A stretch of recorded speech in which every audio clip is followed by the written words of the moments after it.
Hey, I'm Alan Brito, I'm an architect, and today I have another tutorial comparing SketchUp to Blender or helping people migrate from SketchUp to Blender.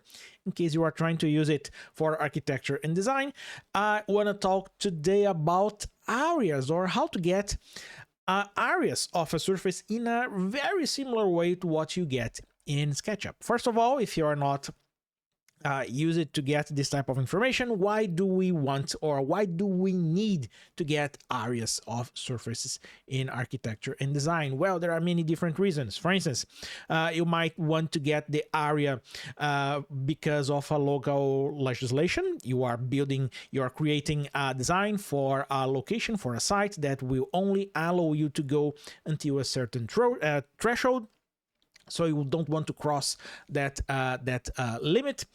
You might want to get the area to use it for a quote about a material. So there are many different reasons to get the area of a surface. How do we get that here in SketchUp? Well, in SketchUp, you can simply select an area, for instance, one of the ways, right click, and you will see an option here called area. And you can get the area based on a selection, a tag, or a material. For instance, if I get here selection, SketchUp will give me the area for this selected surface, which is quite useful. The question is, how can we get something like this in Blender? There are two ways, or two methods. First one is to use the default tools, and the second is with a free add-on. So let's go into Blender so I can explain step by step how you can replicate this exact same behavior. And here in Blender, how can we get those areas in a very similar way to what we get in SketchUp? The secret is to use a face. Let me show you how it works. If I create a plane here or a face or anything, if I go into edit mode, and you can use the mesh edit mode overlays. It's the same menu where you get the edge length, but now I will enable this option here called face area. If I enable this option, Blender will start to display the area of your faces. For instance, this plane here, it has 4 square meters. If I select this edge and start moving it with the G key, it will adapt the area. If I select the face again, it will show 10 square meters. And if I can start modeling here, adding new faces, and you will get an area display for each one of them. Now, one thing that is not that good, or it will give you some work to get, for instance, the entire area of this surface here, is that you have to dissolve or merge these areas to get, for instance, these two, or you will have to do some math to get them. If I press the X key and choose dissolve faces, I will get a single face with the sum of both areas. I can keep adding those to get the entire area. Another option, which is much easier to manage, is with the help of a free add-on. Let me show you what is the add-on that I mean. Let me bring the add-on here, the add-on page. It's this add-on called Areas by Materials. It's from this author, Justinas Dudenas. Pretty sure I misspelled your name, sorry. But the add-on, it's quite good on their use. For instance, it will give you the area of an object by material. So let me show you how it works. I already have the material or the add-on here. It's part of the Blender extensions repository, so it's free. You don't really have to download anything. Let me just remove this. And by the way, in case you are wondering how can you install it, just go into Edit Preferences, under Get Extensions, and type the name of the add-on here. If you type Areas by Materials, it will show up here. Hit the install button that will appear right here, and you can install this free add-on. I have a model here that I created just to display how the add-on works. For instance, I have a set of walls and a floor.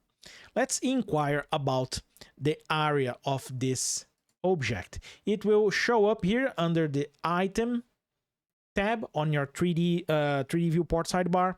If I enable the add-on, I think I disabled the add-on. Let me see, areas by materials. Yes, I did.